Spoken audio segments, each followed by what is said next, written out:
प्रकाश अंबेडकर औरंगजेब के मजार पे गए, खुर्दाबाद में गए, कोल्हापुर में टीपू सुल्तान के मसले पर प्रकाश अंबेडकर ने काम किया। यह हमारे दलित भाई जो हमारी मदद करते हैं, हम उनको अप्रिशिएट नहीं करते। मैं चाहता हूं नुमाइंदा काउंसिल हमारी सरपरस्ती करे कि हमारी गोशुमारी कीजिए, हमारा कान पकड़िए, खास तौर पर मुस्लिम नेताओं का जिनको आप दामे दरमे सुख में मदद करते हैं।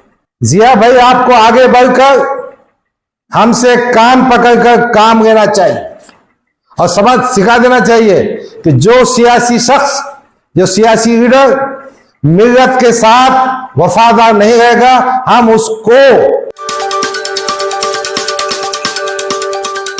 तमाम जिम्मेदारान बेखुसूस जियाउद्दीन सिद्दीकी साहब, हशाम उस्मानी साहब, जफर तैयब साहब, हमारे हाफिज शरीफ साहब, मेराज भाई, हमारे सलीम पटेल भाई गांवकर, अब्दुल रऊफ भाई, हमारे किरमानी साहब, सामईन में हमारे जो मौजूद शख्सियतें बैठी हैं, मुफ्ती अनीसुर रहमान साहब, अनवर खिशाती साहब, तमाम जिम्मेदारान,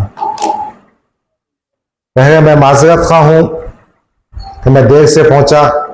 मैंने पहले भी कहा था कि तमाम मसाजिद में 8:30 बजे जमात होती है, थोड़ा सा ताखीर से करें तो बेहतर होगा। बगैर पहले से तयशुदा प्रोग्राम था। हम यहाँ अजीज तरीन साथियों, मेरे भाइयों, बुजुर्गों, नुमाइंदा काउंसिल ने बहुत ही अहम मीटिंग मुनक्किद की है। यहाँ पर बहुत सारी बातें कही गई, आपने सुना भी है, मगर चंद मुख्तसरम बातें मैं कहना चाहता हूं। देखिए, ये नाम तब्दीली का मामला सियासत से जुड़ा हुआ है। जिन सियासी पार्टियों के पास कोई अच्छा मौजू नहीं होता है, वो इस किस्म की बातें करते हैं और ये फिजा पूरे हिंदुस्तान में चल रही है। एक और बात मैं आपसे कहना चाहता हूं, मैंने एसएस काजी साहब से भी कहा था, सबसे भी कहा था कि नाम की तब्दीली का मामला गवर्नमेंट का पॉलिसी डिसीजन होता है। जब तक सत्ता पे बैठने वालों की कुर्सियों को धोखा नहीं होगा, इस किस्म के इक़दाम होते रहेंगे। हमको यकीनन ये बात समझना होगा। इससे पहले जब कोशिश की गई थी, मुश्ताक अहमद साहब ने पिटीशन दाखिल की थी सुप्रीम कोर्ट में, बाद में विलासराव देशमुख की हुकूमत आई, उन्होंने महसूस किया कि कुछ लोग मुस्लिम समाज नाराज हो सकता है, इसलिए उन्होंने कहा कि यह हमारे एजेंडे पे नहीं है। इसका मतलब यह है कि सियासी बाजीगरी के लिए, सियासी मफादात के लिए इस किस्म की हरकतें की जाती हैं। इबादतगाहों का मामला हो, तालीमी निजाम का मामला हो, शहरों की नाम की तब्दीली का मामला हो, ये सब बातें फिरका परस्त तंजीमों के, टोले के और सोकार्ड सेकुलर पार्टियों के सियासी मकासद के तहत होती है। दूसरी बात, ये पूरी जंग को हिंदू मुसलमान की जंग का रूप दिया जाता है।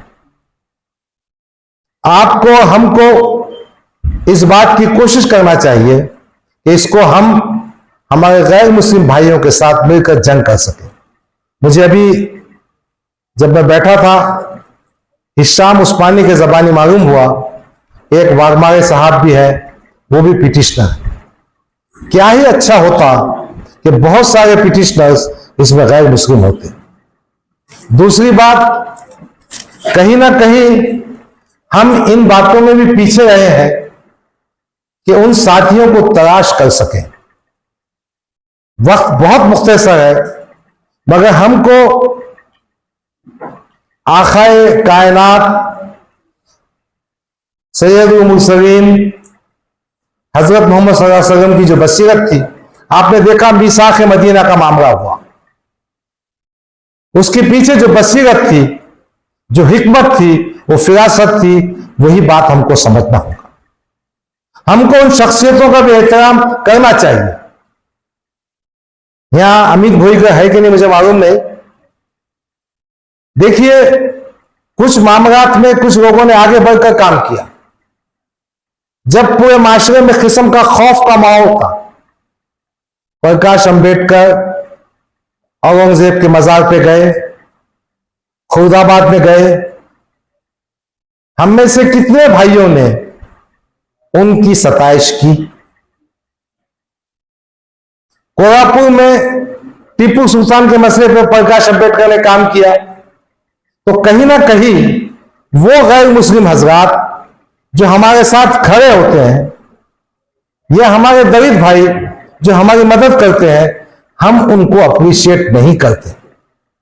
हमको उन तमाम साथियों को जो हमारे कास्ट को, सेक्युलर कास्ट को, मुसलमानों के कास्ट को, दलितों के कास्ट को, दस्तूरी कास्ट को आगे बढ़ाते हैं, उनको साथ भी रखना पड़ेगा, उनकी मदद भी करना पड़ेगा, उनकी हिम्मत अफजाई भी करना पड़ेगा। तीसरी बात, इस पूरे मसले में आपने बाबरी मस्जिद का मुकदमा सुप्रीम कोर्ट तक फाइट किया, ठीक है, नाकामी हुई, मगर सुप्रीम कोर्ट तक फाइट किया ना आपने। मगर ये सब बातें हमारे इज्तिमा का बैठने का जरिया बनती।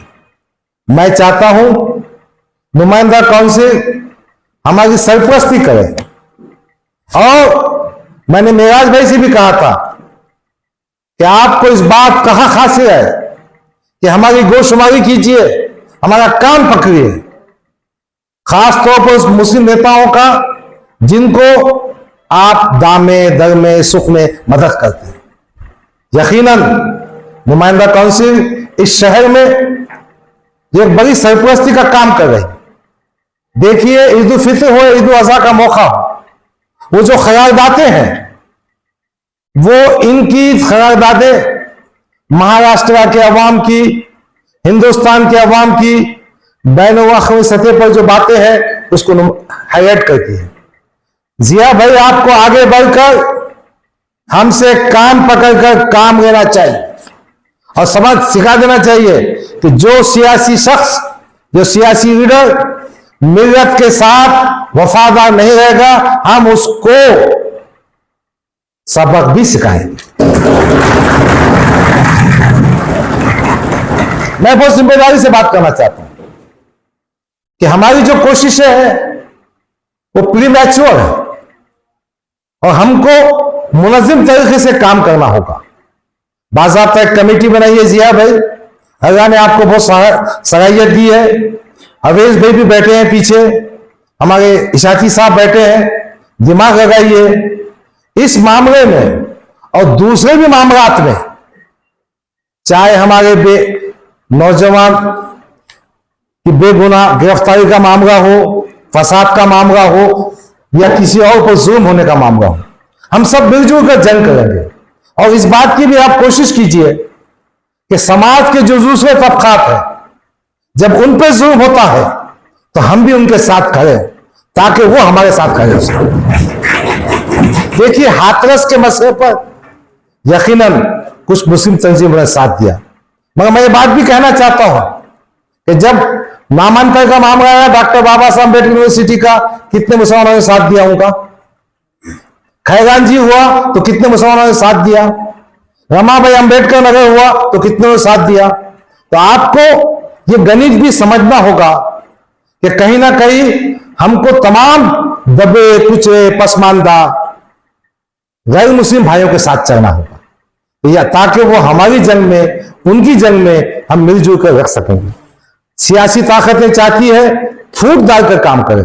देखिए ना, विशंबर पांडे बोल के एक ओडिशा के गवर्नर थे, औरंगजेब की सवाने हाथ लिखी उन्होंने, कभी आप वो भी देखिए, इस बात को भी हाईलाइट कीजिए। राम पोनानी बोल के बहुत बड़ा जर्नलिस्ट है, उसके आर्टिकल्स पढ़िए।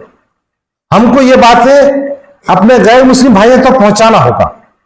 ये जंग कुछ मेरी नहीं है, ये जंग ना आपकी है, ये पूरे शहर की, महाराष्ट्र की और तमाम आवाम की है जो हक पे भरोसा रखते हैं, जो सेकुलर है।